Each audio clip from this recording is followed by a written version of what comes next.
Hello and welcome to the Growing Green podcast. Your host, Jeremiah Jennings, is the owner of Growing Green Landscapes in Birmingham, Alabama, and has a passion for growing the entrepreneurship community for those who are young in business. Being a business owner isn't easy, especially in the early years, and that's why in this show we dive into a wide range of topics covering all the challenges small business owners deal with. Even if your company is generating $1 million or more, the stories from our great guest and Jeremiah's own firsthand experiences will propel your business forward. And now, here's your host, Jeremiah Jennings. What's going on, everybody? Thank you so much for tuning in to another episode today here on the Growing Green podcast. This is your host, Jeremiah Jennings, and I'm so excited to be coming to you today with another fresh new show for your Friday, and I hope y'all are all doing well. I hope you've enjoyed your week. I hope you got a lot done. I know that it's a crazy busy time of year, and spring rush is kind of starting to wind down, but I don't know, the work just seems to keep coming in, and I know that a lot of people out there are just hustling and bustling and trying to keep moving. So well, I was going to give him a formal introduction, but I can hear him. He can't just sit back and wait on the introduction. He's got to move around on his phone and make more noise and just interrupt my intro. I knew I should have muted that. We'll just bring him into the show now. Mr. Auman, how you doing today, buddy? Oh, now he muted himself, or he's going to be quiet. That pause was me muting. So, Jeremiah, that was all in the attempt to actually give you better audio, and I did nothing but screw it up the whole time. I'm so sorry. Yeah, I had my headphones on. I'm like, well, maybe if I unplug and it's just better straight coming out of the phone or whatever. And then you still sounded the same. And I'm like, well, I guess that's not going to do us any good. So that was, believe it or not, that was aimed at being better. But you should know by now, your standards and expectations around me should be very low. So well, really, it shouldn't really be a shock to you. No, I didn't think we'd get very far before you just had to butt in, so it's all good. I knew it was coming sooner or later, so it came sooner, and let's just hop into it. I don't want to waste your time. We don't want to waste listeners' time. We just want to hang out and have a good time today. But I prefaced this show on Wednesday, and I just want to kind of hop straight into the topic. Caleb's going to say whatever he wants to and take it however he wants to, and we're just going to have a good conversation today. But there's a phrase that you say and you use quite often, and I think it's starting to resonate with people. Like, the longer you're in the industry, the longer you're growing your family, whatever you're doing in life, like this saying, this phrase is gonna start sticking with you if you listen to it, and you start soaking up moments and things. And I want you to just take it away. You know what I'm talking about. I want you to just explain, what is Tempus Fugit? What is it to you? Where did it start resonating with you? And I just kind of want to go down that trail and try to give some just real life, like genuine advice, real life examples of things you've gone through, things we've gone through, and just kind of relate to people and just kind of stress the importance of realizing time truly does fly. Well, and thanks for having me on and putting up with me here, Jeremiah. Your legacy lives on in ways I think that most of us aren't going to realize that it does. And for each of us in whatever paths we carve out in life. And so my grandpa, Dwight Auman, passed now 2 years ago. And it's a phrase he used to say. It's a Latin phrase. It's Tempus Fugit, and it means time flies. Some iterations of it might mean time passes or whatever, but time flies for the most part. Time goes fast, whatever. And it's something he would say. I would hear him say it regularly, and it's something I picked up on. And maybe in my senile self, he actually probably said it less than I remember, but it still always stuck with me. And it's just the concept that time goes so fast, it is so fleeting, and we don't. I think a lot of times we don't appreciate what we have in the moment as we should. And when I say we, I'm talking to myself in the mirror. Like, I don't appreciate, and all the time at least, absorb the gravity of a moment or a situation or even an era of time, and your family, your business, the country, whatever it is. And it's just something I catch myself saying a lot now as I realize, like, if my kids are getting older, and that's a whole nother conversation. And just And it's just the thing, man. Time flies, and the busier we get, I feel like the theory of relativity comes somewhere into here. But as you go faster, it's the inverse of this. I mean, as you go faster, time slows down. But I really feel like as the faster our lives move, with a million commitments to this and that every day and every minute and every hour, like the faster time goes. So that's a bit of the background of Tempus Fugit there, Dwight, my grandpa Dwight's old saying. Yeah, that's really good. And we transitioned really hard, really fast there to just hop straight into what we wanted to talk about. We might lighten it up here in a little bit, but I have just started to realize this. This is why I want to talk about this today, because I know that it's something that everyone should be like realizing and thinking about, because if you're not, you're going to get 10, 15, 20 years down the line and be like, wow, why did we not soak up these moments? And the reason you came to mind is because you say that phrase, your grandfather instilled that into you. And so now you talked about like your kids growing up and things. Like we have baby Jack, and Jack is about to be 9 months old, and it's like I think that's what puts it into perspective. The biggest thing for me is like, how have 9 months already come and gone? And for you, it's what, 10, 7, and 5 or 4. Like your kids are growing up like literally before your eyes, faster than you can keep up with them. And you stop and look and you just think, where does time go? Like, do you ever ask yourself that question? Like literally, where does time go? Absolutely. And it's wild. You mentioned the 9 months, and next thing you know, it'll be 18 months, then 36, then 72, and it just keeps ratcheting up from there. And I think about this all the time. My daughter is 9, and I know how fast that has gone. Like it's just a blink. And I realize, or I kind of roll that forward and think, man, if this is what 9 years feels like, she'll be 18 in no time. She'll be 18 in the same blink of an eye. And that's always a reminder for me to try to just keep in mind when the company's going haywire, or I got stressed, that's just like all of us, I feel, deal with in business, that's borderline overwhelming at times and all that, is to keep in mind that a lot of this, as I look backwards at times, I thought I was very stressed and all that. And you kind of pull back from that as to what really matters in life, as far as like enjoying your children, enjoying, your youth, and enjoy your youth, but not at the expense of your future. Keep that in mind too, right?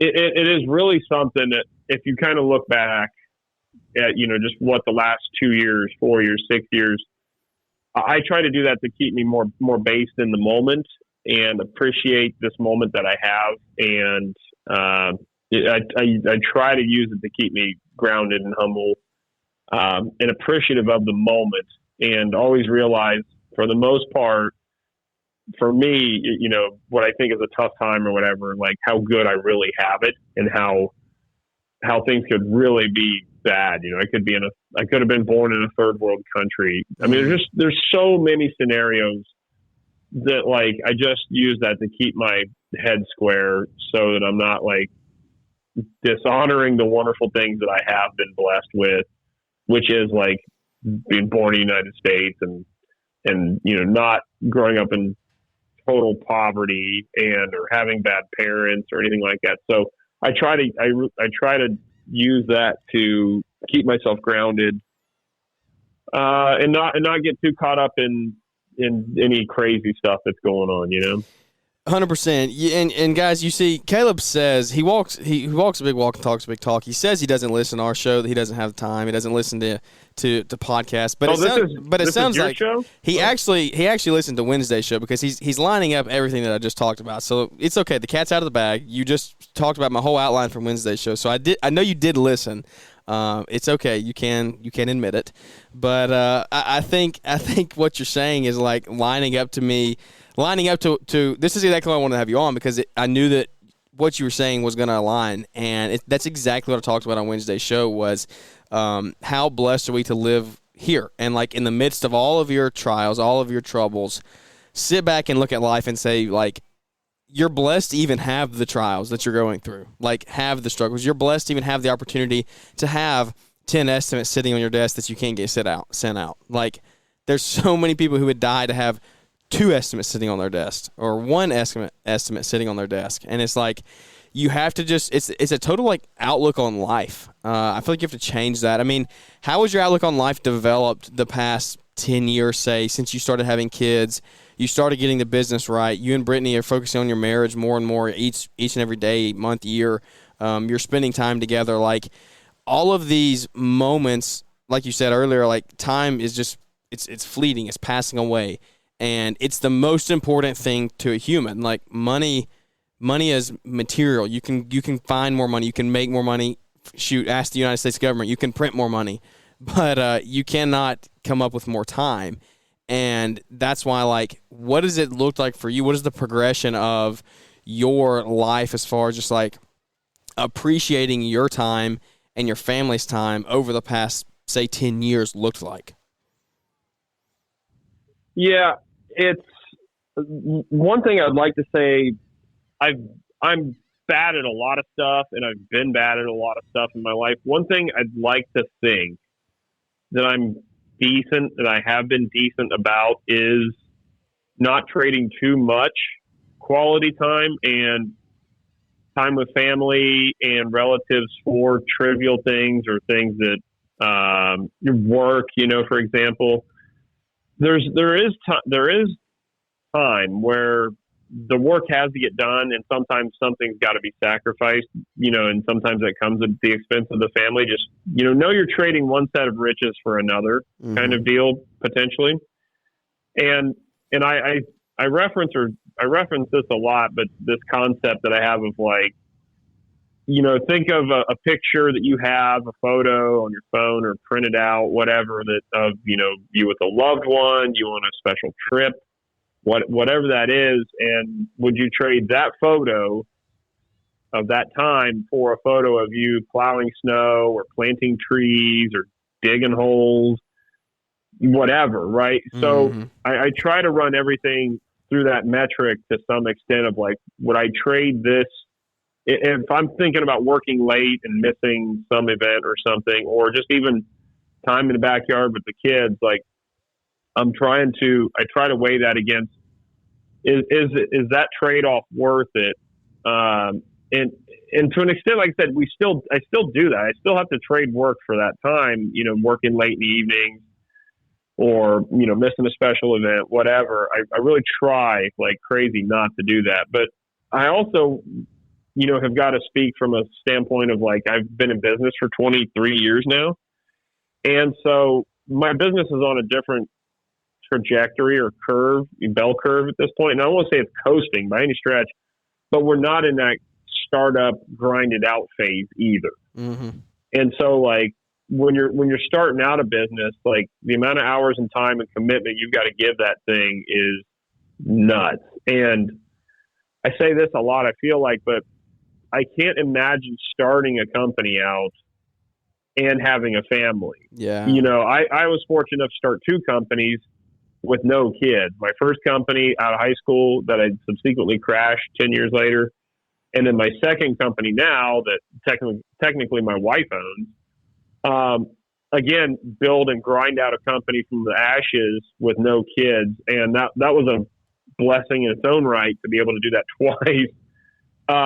And so just make sure that when you're, and for what my advice is worth and my thoughts, like, if you're starting companies out like that, you just make sure that you're talking to your significant other or your child or whoever of, like, we're going to go hard like this for a certain amount of time. And then after a certain date, we're going to throttle it back or a certain benchmark or something. And making sure everybody's kind of on the same page, because it's a team effort essentially at that point. And what you don't want, what I know I don't want, is I don't care if my kids take the company over or whatever eventually. I don't care if they're involved in it. It'd be cool, but I don't, at the same time, I don't expect that of them at all. But what I do not want from them is to see our company as this ball and chain, this torture device that just always consume mom and dad And I hate, landscaping. I hate self-employment. I hate entrepreneurship because I see what it did to my mom and dad. It always took them away from me. And I never want my kids to feel like that about business or work or anything for that matter. So just trying to balance that, Jeremiah, is tough. And Brittany and I sure don't have it figured out, but we're better about it now than we have been. And we've set a lot of boundaries. That helps, setting boundaries, right? Like we don't work Sundays for religious and familial reasons too, right? And I say that there are times where still just something's got to get done, and a machine needs repaired by Monday or whatever. Like, yeah, we gotta get the work done. Like that is feeding the family also is a big freaking deal, right? Mm. So like we've got to figure that balance out too, of course. So long-winded, but that's some circular way or snake trail. There we are. No, it's good. It's you said you didn't start a company. You were blessed to be able to start your company before you started your family. I'm totally 100% in the same boat as that. Like people that I talk to and that message me that are like, yeah, I'm in year 1 or year 2 of the company, and I've got a wife and a set of twins on the way. And I'm just like, what? Or a set of twins that are a year old. And I'm just like, dude, like more power to you, but hold on to your horses. Like you don't know what's about to happen.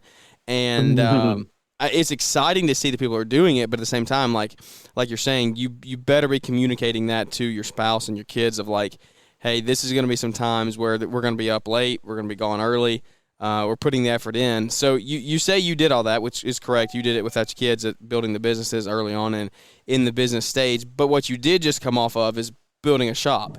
And that is, I mean, it's not the same as building your business, but it takes a lot of time. And it took, a little over a year of your time, or a little under a year of your time, somewhere about that. So talk about the shop build in a short sentence to however long you want to take on that. I mean, in case somebody hasn't heard the full story, just share what you did build, and then like how, now that you've had a little bit of time to reflect on it, you've had about 5 months now since your cutoff date of going hard on the shop, or your proclaimed cutoff date of Christmas time. So share what you're like. This is a real life, real world experience of exactly the situation we're talking about, of like, you have to make sure that they realize we're going to go hard for this point, and then we're going to stop, and then we're going to take time for family. And so you just went through that. It's fresh on your brain. How did y'all handle that? Are there things you would have changed, things you would have done differently, and advice moving forward for anybody else who's going to be going through something like that?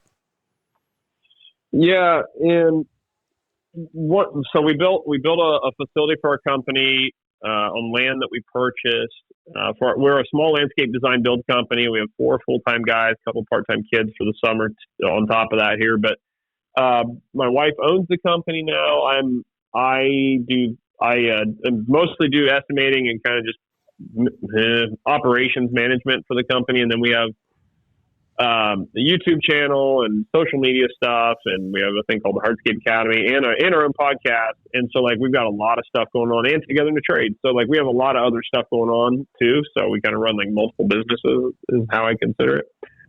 And so we wanted to build we wanted to build our dream facility, and we started that January 1. I cut in the culvert, and from there, to cross the ditch to get into the property, and from there it was game on. And we general contracted, GC'd the whole thing, and it was very time consuming. We were GCing it to save money. I mean, just frankly, right?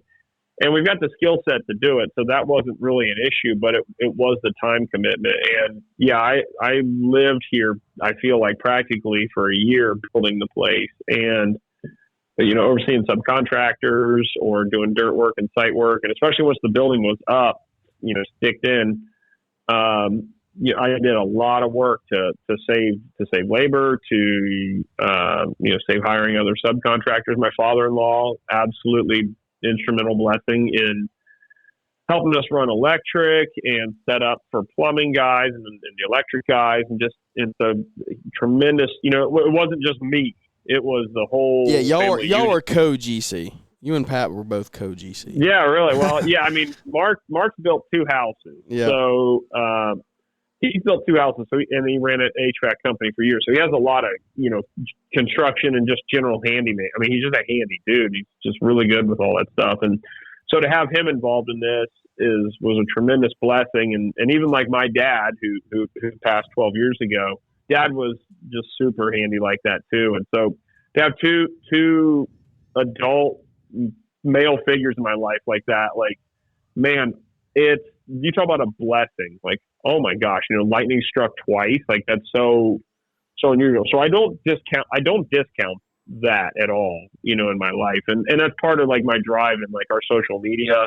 If that isn't my drive, really, like why I try to share so much of that stuff that I've learned on, from, my dad and my grandpa and Mark, trying to pass that on. Cause I know there are guys out there that, either didn't have a dad like that or had a dad that was, really great in finance and stuff, but didn't know anything about construction or pass on those kind of handy skills. They didn't know how to sharpen a pencil. I mean, yeah. So, but I mean, they were great, salesmen or accountants or whatever, or, machinists, whatever the case is.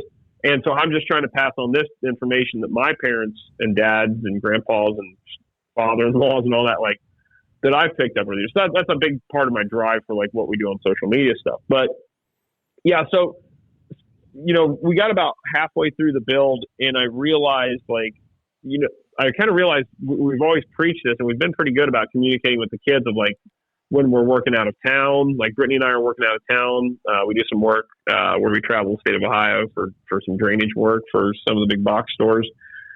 And, we go on a night or two doing that or whatever. And we communicate with kids, hey, mom and dad are going to be gone a lot this week. And, but when we get back, we're going to take a special weekend or a special couple days and go do whatever. And so we try to, show them that sacrifice is worth it, kind of sacrificing for something better down the road. Right.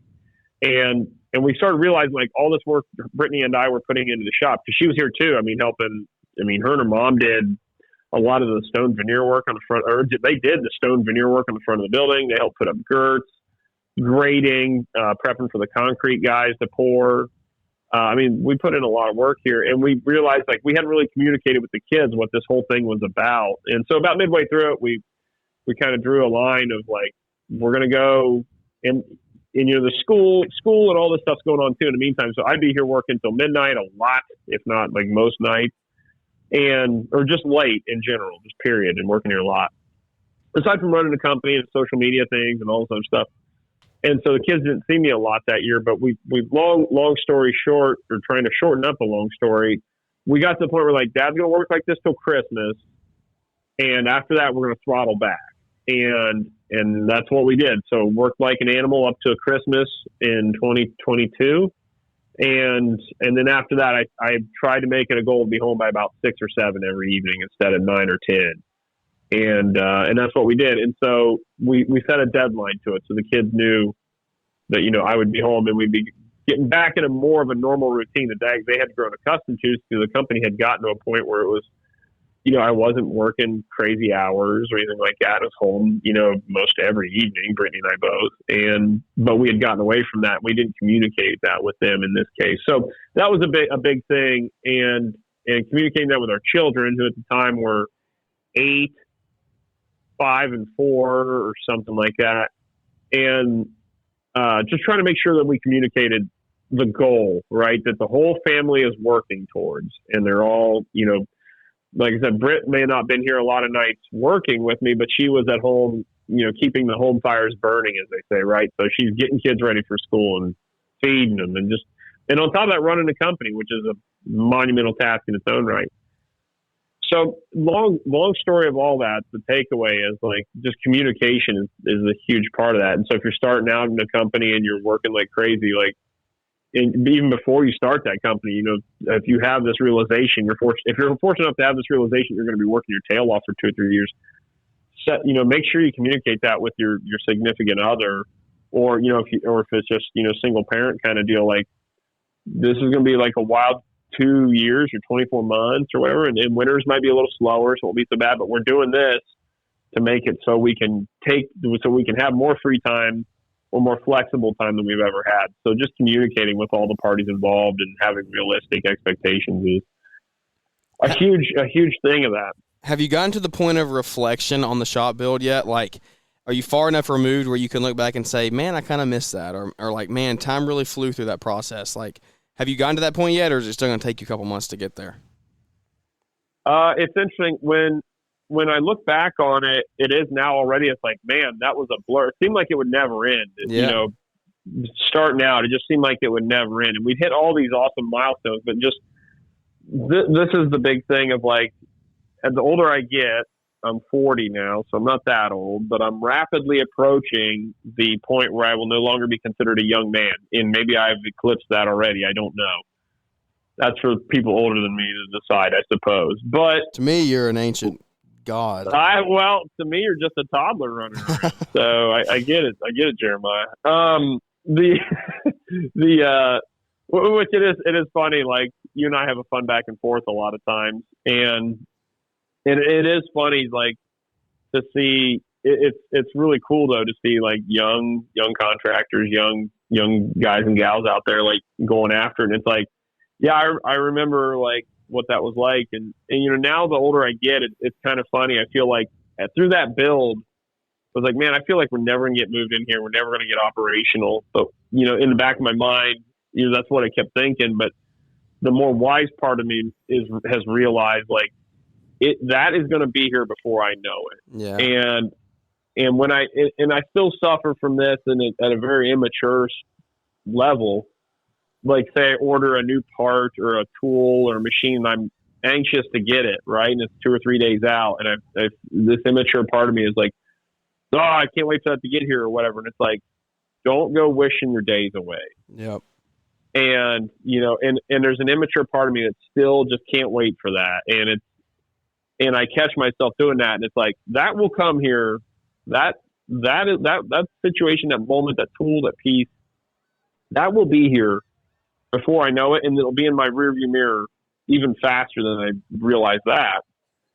And the older I get, the better I'm getting about, okay, cool, that thing's on the way. It'll be here before I know it. In the meantime, I've got this cool situation going on, or this other crappy situation going on, whatever it is at the moment. But it's a funny thing, like, I'm maturing in different ways, you know. It's just inside of me. I can feel that I'm getting better about being more patient for things. And I don't know that I was necessarily very impatient, but I still catch myself like, man, can't wait for that new Milwaukee thing to get in. It's like, no, that doesn't matter. That'll be here. This work that I need to do with it, it will still be here in 3 days. It's not going anywhere. Like, I need to quit being immature about that and realize what I've got right now in front of me that I need to appreciate and absorb and capitalize on and all that. That's good. I've never really thought about it that way, like waiting on a new piece of equipment or a tool or whatever. Like that's pretty good. I haven't processed that about, like, just don't rush that time in between there. I feel like it's very easy to get caught up in wanting the new and the shiny and waiting on it to come in when you got most of the time you still have good stuff right in front of you. Yeah, like I said, I hate to admit it, frankly, because I'm embarrassed by it, because it's really at my age, I feel, but it's always been this way, you know, for me or whatever. Like, it's an immaturity, really. I mean, there's part of it. It's like, yeah, I can't wait to get this machine so we'll be able to freaking kill this work or whatever. But I know there's little things that I do that I like don't have patience for, and I know it's an immature bone in me that I just hate. Yeah. And I recognize it now more than ever, but at the same time, like, I'm also being better about realizing, like, man, whatever that is, it's coming regardless. That is that hourglass, that sand is going to run out, and it'll be here before I know it. And I'm just getting better about just kind of sitting back and letting time come as it may. And I really wonder, you know, you see old folks, and I see my grandpa do things, and I just wonder, like, you know, what in the world, you know, how can they stand to, you know, I don't even know, be so patient or not even worry about something. It's because of all that experience. Like, they know that, you know, that time is going to fly. It's going to come at you, and it'll be here before you know it. And, like, I got a set of workbenches. This is a good example. I got to set, and actually a lot of stuff in my shop is this way now, and I get flack on the internet for my shop still being a mess. And it's like a few things about that. I have all this I've got like workbenches that need built so I can get all the mechanical stuff organized and the oils and just all this stuff. And like, yeah, I could have taken the last 2 weeks or 3 or whatever, and every evening built these benches and had the shop organized and immaculate. And then and the way I look at this too, and Gary Vee kind of always like had a different way of articulating this, but like if I were on my deathbed, or like you think of the way that Gary Vee would put it, like if your kid died tonight or whatever, would you be happy you're still building those workbenches tomorrow instead of spending that evening with them? And it's a heavy way to go with it, but it's I think what you've got to weigh against it, and that's just the way I look at it now. Of like, yeah, I could spend like a couple of weeks worth of evenings building these benches out and getting the shop all organized, all cool, and so it looks awesome. Or I could still keep my commitment to spend time with my family that I'll never get back. Those shop benches will still need built in 10 years, even if I let them go that long.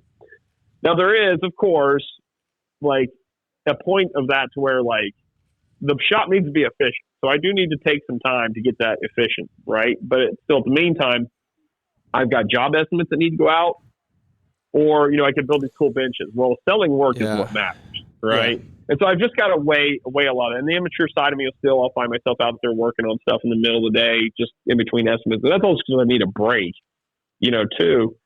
But I look at it with anything like cleaning machines or whatever, like anything I'm doing that's not directly bringing in revenue, and I'm doing that after hours or even during the day, and then I find myself working later to get estimates caught up or whatever. Like I traded that bit of pleasure for time with my family or selfish desire to get those workbenches built and all that. Like I said, there's a lot to unpack there. Because again, there is a point where like that shop needs to get organized to be at maximal efficiency, because that's why we invested so much money in the place, was to be at maximal efficiency. So like, take that with a grain of salt. But long story short, people criticize me for a shop being dirty or not fully organized yet. And it's like, yeah, I'm not willing to trade evenings with my children, because I think back even of like having the kids.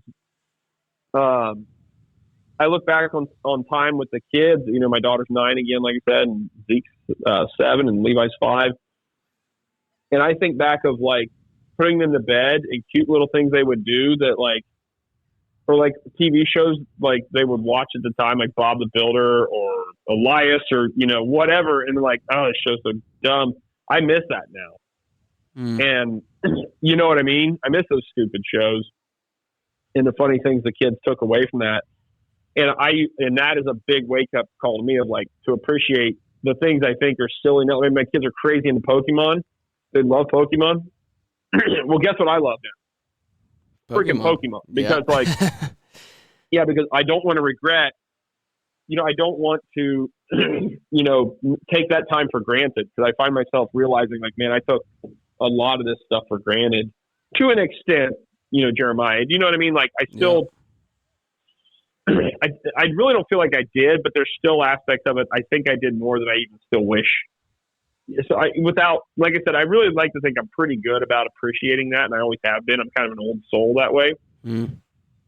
But there's still elements of like, man, I know I could be better, and I know I could appreciate these times more. So no, 100%. I rambled for a while there. I think you hit the nail on the head when you talked about the whole doing it after hours. You don't want to waste that time. Not waste that time, but you don't want to miss that time with your family. And I would combat that, come back to you with the proposition of, should you be hiring that out?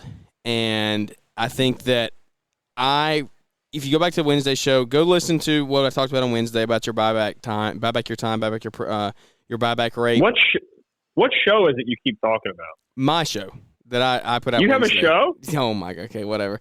I thought we were just talking. Yeah. I mean, you know what? I'm not even gonna address it. I'm not even gonna entertain it. Like, we're just, I'm not giving you the time of the day for that. Go back. But no, you're right. Go to Brian's show. Listen to Dan Martell. He had a great interview with some dude named Fullerton. I don't know, but I just know Dan Martell was never on heard there. of her. And sounds like a nice lady. Yeah, she wears pretty nice clothes too, from what I've heard. Yeah, but flashy like that for sure. Yeah, and so Dan is the author of Buy Back Your Time. great author, great business dude, all that stuff. Go listen to that show, and it's going to make sense to you. But what I would come back with that is, should you be hiring that out? And you need to read the book. If you, I'm pitching his book so hard right now. Dan is not sponsoring the show, but whatever. I think it really can change your business for anybody out there listening. And like Caleb, in your situation, like, is building those shop benches worth your time? And it's like you said, you could be sending out estimates while someone else builds the shop benches. And when you find out your buyback rate, what can you pay someone else to do that while you go produce something that is 4 times what you're paying them? AKA, if you're paying them $25 an hour, but you can go do a task that can bring in $100 an hour, or sell work that's going to land you thousands of dollars a job, then you should be paying someone else to build those workbenches. And that goes like down in anybody's case or situation. And it's making me think about these things even longer and further in depth, because I think about things that aren't getting done or that I don't want to do in the evenings. And I'm just like, well, how can I be more productive with my time during the day so that I can produce more revenue? I can outsource these things I don't want to be doing that aren't in my hourly rate. I shouldn't be doing them as the owner, but I still get my family time at night. And that's how I've started to kind of look at things. And I would say I'm doing it at an early age. I'm 23, and I'm realizing these things. I don't have anything figured out by any stretch of the imagination. I have so far to go. Like, we do not have it figured out. But I just plead with you guys that are out there that are starting out. You're a teenager and you're getting started, or you're 35 or 40 and you've done it for the same way for the last 15 years. Well, change your bad habits now, and like, change your tomorrow today. If you just put these simple processes in place, then you can do this stuff. And I know it's not something that just clicks. You can't just change it overnight. But if you don't start the process now, it's never going to change. If Caleb didn't start realizing that he needed to start spending more time with his family in the evenings, then he would still be working on the shop until midnight every night. And so it's just like, that's the things you have to look at in life and take those things away. And I would just highly encourage anybody to go check out that book, listen, read, whatever you do, figure out your buyback rate, and then these tasks that you can't afford to be doing, or your time isn't worth doing, then you go find somebody who wants to do those things, and you outsource it to them. You give them a good living, and you go produce more income producing activity. So that's what I would say to that. What would you agree with that? Absolutely, and I do a tremendous amount of time arbitrage like that. The workbenches in this case are more of a pet project, probably. Correct. Yeah. And I'm just using that as an example. No, but you're exactly right. And there's a lot. Like, we have a kid that comes on Saturdays, high school kid, and he comes in and he's doing a lot of just eating the stuff that even I don't want to pay our full time staff to do. Right, like mopping the shop and organizing things and getting stuff out, and like kid doing good work. So.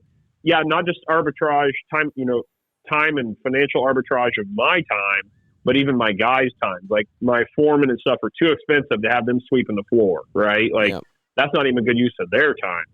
So we've got to always be, making sure that has. Well, and that just that keeps team morale so high too. Like, they're realizing that they're worth more than that. I would say, yeah, but at the same time, it's important we all realize too we're not above it, right? Correct. You're not above it too.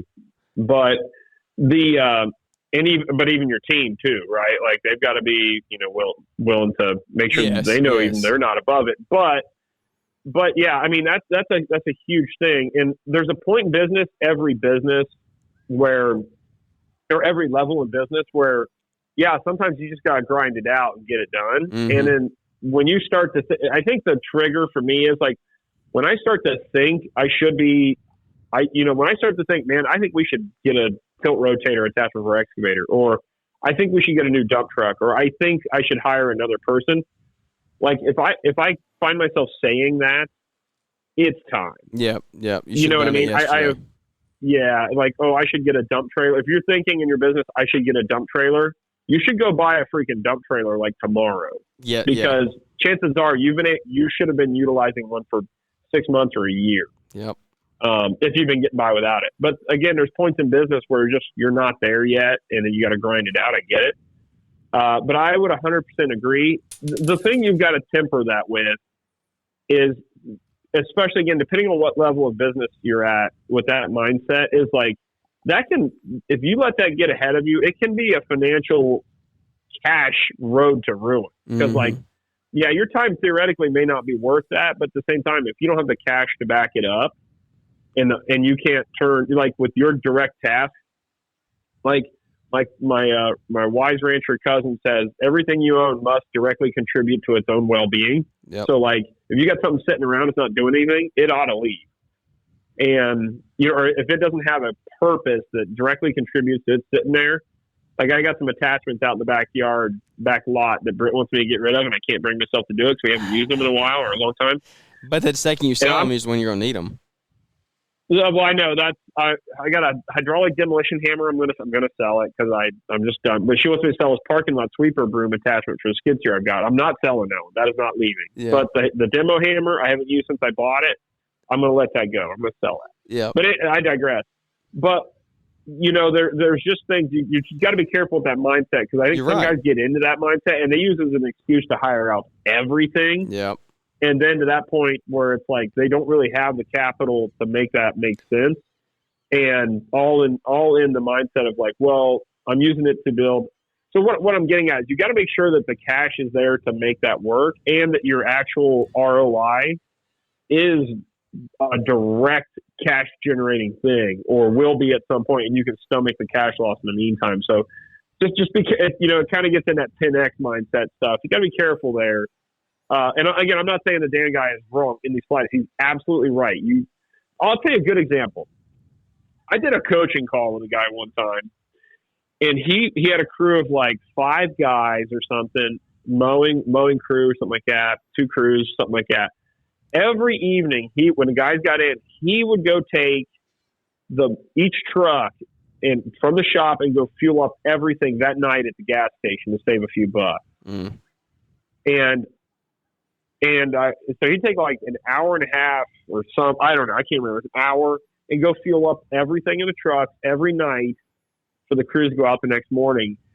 And we were talking about that. I was like, what do you think if you paid, when your crew gets in at night, the foreman, crew lead, whoever, he goes and does that evening, costs you an extra, let's just say you're paying him $20 an hour, costs you an extra $20, and then you extrapolate that out for the week or the month or whatever. And let's just say you spend that hour that you were doing that making phone calls, just calling clients for that 1 hour a day. Yep.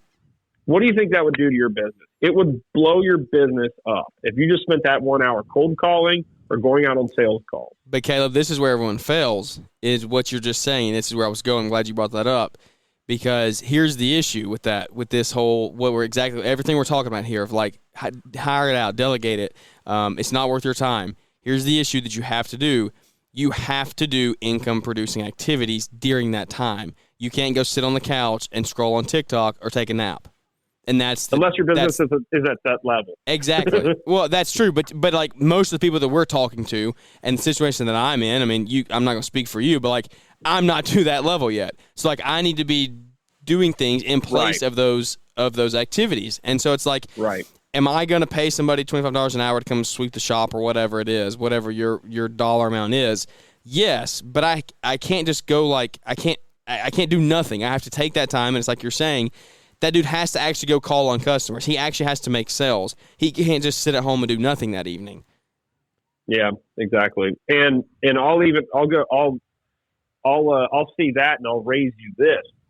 Let's say the other end of that too is like, okay, AJ Brentel said it so good at the first Together in the Trades we had. He said, everybody brags about how much they work, but nobody brags about how much time they spend with their family. Yep. And so and what you could call an investment would be, okay, paying your lead guy to go fuel up or do whatever. And you take that extra, even if you did it half the time, and you take that extra hour and go spend that with your wife or your girlfriend or whatever, and invest in your relationships or your children even. And let's say it saves you from a divorce. Like, what's that worth? Or it saves your kids from hating you and the company. Exactly. And it's just something you've got to temper. You've just got to keep an eye on it as a business. Like I said, there's a point where you just have to grind it out and communicate. You got to communicate that. Like, hey, Dad's going to grind it out like this. I need 6 months. I need 8 months. I need 2 years or whatever it is. I need 2 summers or whatever. But like, you also got to consider investment in your personal relationships too, because I can't tell you how many business owners I know. It's to the point where it's disappointing and scary. I mean, I know far more people have been divorced, unfortunately, yep. that are business owners yep. than have made it through.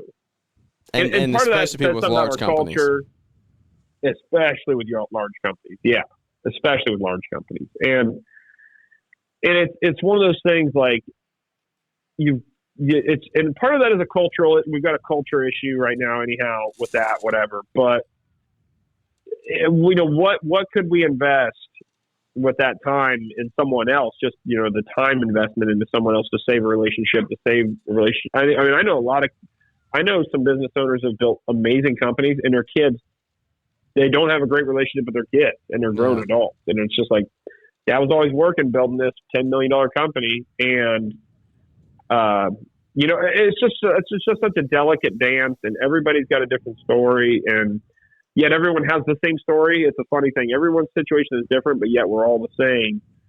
And it's just such a delicate thing. And I'm not saying I've got it figured out. We still have issues. My wife and we run the company together, and we still have rough days. I made a bonehead move the other day, and Britt was mad at me for 6 freaking hours. And it's just, I don't have it figured out by any stretch. I'm not that guru for that, if I am for anything. But it just takes, I think the biggest thing is just being mindful in reading and just trying to elevate yourself and do better, right? It's just not plodding along, right? There's plenty of people just plod along through life and don't try to make themselves better at anything. And I'm not saying you got to grow a $20 million company or whatever, but are you really trying as hard as you could to make your relationship better, or really spend quality time with your kids, put the damn phone away? And I'm guilty of this too. I catch myself. I thought of this the other day of what's the image your kids associate you most with when they see you? Are you staring down at a phone, or that's not uncommon for them to see you looking at their phone instead of making eye contact? And I'm catching myself with this too. And again, I think I'm pretty good about it, but I still catch myself, the kids talking to me, and I'm checking my phone, and it makes me cringe thinking about what that perspective looks like to them. My eyes aren't on them; they're on this stupid device. Yep. And I'm really working on, and I've gotten pretty decent about that. I feel, but I still fail more than I'd like to, of being looking at my phone instead of looking at my children's eyes. And that's a heavy, different conversation, but it's just trying to make the most of the time you've got, because ultimately it flies. Yeah. There's no better way to wrap up the show than that right there. Time flies, and there's not really any other way to put it. That's kind of what we want to talk about. We went in a lot of different areas today, but that's the basis of the show, and I think that we got a lot of value out of it. I know if you listen for any length of time, then you got a little bit out of it, and so I hope you take that and turn it into something this weekend. Go spend some time with your family. Spend some time with your wife. Maybe you're not married. Maybe you can't pass up something to go spend time with your wife or make your marriage better. Maybe it's you handing off a task to someone else so you can go invest in the next wannabe entrepreneur that's 16, 17, 18 years old. The kid that's in high school who's not being taught how to handle money, who's not being taught about the trades, who's not being taught these things, common sense, okay? All these things aren't being taught anymore. And you might go invest in them. Go spend 30 minutes and take them out to dinner and just say, hey, I'm here. Ask me any questions. Pick my brain. Not that I know anything, but I want to be a mentor to you, because most of you know that you had somebody along the way who helped you. And that's the way I am, at least. I know that I've had people along the way that have helped me, that are continuing to help me at no charge, like people in my local community, people that I can get on the phone with, conversations like this right here that we can just have with other people. And it's just like, hey, take that time, invest in yourself, but then take it also and invest in other people. So I think that is a good place to wrap up the show, man. Where can everybody find you? Is there anything else you left out that you wanted to share? Oh, geez, we could go on for 3 hours. I know, right? And it's always such a pleasure with you, Jeremiah. Like that, I'm always I'm always so impressed. You carry yourself so well for such a young guy, and it's always cool talking to you. And my main thing is just trying to make sure I covered all my bases. I didn't sound like too much of an idiot in any one thing. But what I will promote, I'd say it's a selfish promotion, but we don't make any money doing this anyhow. So Together in the Trades is something you might check out if you want to try to figure out more of this kind of stuff. It's a really shameless plug for this. Like I said, we don't make any money from this, so I don't feel as shameless about it because it's one of those things I feel like we're really doing the Lord's work in this case. Yeah. But Together in the Trades, it's a thing geared like all these conversations. And like I said, you come to this, even if you don't have marital problems, it helps strengthen and build your relationship.